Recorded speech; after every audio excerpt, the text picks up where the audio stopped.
যুক্তরাষ্ট্রের president Donald Trump সোমবার oval অফিসে দেয়া এক বক্তব্যে ইউক্রেনে নতুন করে মার্কিন অস্ত্র পাঠানোর ঘোষণা দিয়েছেন। একই সঙ্গে রাশিয়ার ওপর বড় ধরনের অর্থনৈতিক শুল্ক আরোপেরও হুমকি দিয়েছেন তিনি। ট্রাম্প বলেন, যদি 50 দিনের মধ্যে রাশিয়া যুদ্ধবন্ধে চুক্তিতে না আসে তাহলে এই শুল্ক কার্যকর হবে। তবে ট্রাম্পের এই ঘোষণায় মস্কো যেন উল্টো স্বস্তির নিঃশ্বাস ফেলেছে। মার্কিন নিঃশ্বাসের হুমকির মধ্যেও মস্কো স্টক এক্সচেঞ্জের শেয়ারের দর গড়ে 2.7% বেড়ে যায়। বিশ্লেষকরা বলছেন, রাশিয়া এমন নিঃশ্বাসের জন্য আগে থেকেই প্রস্তুত ছিল। রাশিয়ান ট্যাবলয়েড মস্কোভস্কি কমসোমোলেটস এই পরিস্থিতিকে আনন্দদায়ক না হলেও স্বস্তিদায়ক বলে বর্ণনা করেছে। তারা বলেছে, ট্রাম্পের সোমবারের চমক আমাদের দেশের জন্য সুখকর হবে না। ট্রাম্পের ঘোষণার পর দ্বিতীয় ধাপের শুল্ক আরোপের প্রক্রিয়া শুরু হতে পারে আগামী 50 দিনের মধ্যে। এই সময়টুকু রাশিয়ার হাতে পাল্টা ব্যবস্থা গ্রহণ মোকাবেলার প্রস্তুতি নিতে সহায়ক হতে পারে বলে মনে করা হচ্ছে। ডোনাল্ড ট্রাম্প প্রেসিডেন্ট হিসাবে দ্বিতীয় মেয়াদে দায়িত্ব গ্রহণের পর থেকে ইউক্রেন যুদ্ধ বন্ধ করাকে অন্যতম অগ্রাধিকার হিসাবে দেখছেন। জানুয়ারিতে হোয়াইট হাউসে ফেরার পর থেকে রাশিয়াকে শান্তি চুক্তিতে রাজি করাতে উদ্যোগ নিচ্ছেন। রাশিয়া এ পর্যন্ত ট্রাম্পের প্রস্তাবের জবাবে প্রতিক্রিয়া জানিয়ে আসছে। গেল মার্চে ট্রাম্পের প্রস্তাবে মস্কো ইতিবাচক সাড়া দিল। তারা ইউক্রেনে পশ্চিমা সামরিক সমর্থন এবং সামরিক মোতায়েন বন্ধ করার শর্ত জুড়ে দেয়। ক্রেমলিন দাবি করছে তারা শান্তি চায়, তবে তাদের নিজস্ব শর্তে।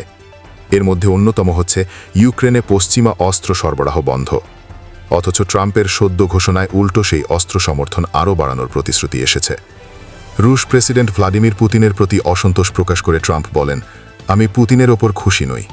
তিনি জানান, ইউক্রেনে যুক্তরাষ্ট্র ন্যাটো দেশগুলোর মাধ্যমে সর্বোচ্চ মূল্যের অস্ত্র পাঠাবে।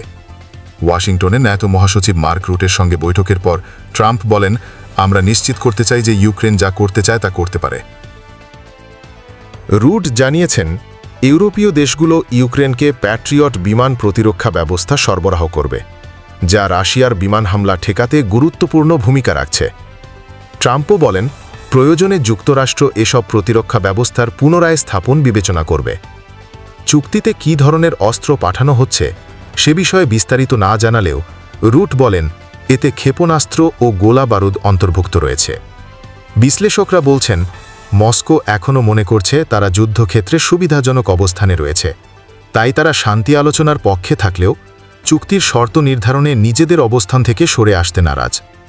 রাশিয়ার কৌশল যুক্তরাষ্ট্রের পক্ষ থেকে আলোচনার দরজা খোলা রাখতে সাহায্য করলেও সমালোচকদের মতে এতে রাশিয়া শুধু সময় নিচ্ছে। মস্কোভস্কি কমসোমোলেটস এক মন্তব্যে লিখেছে, ট্রাম্প জাঁকজমকের ভ্রান্ত ধারণা পোষণ করেন এবং তার মুখ অনেক বড়।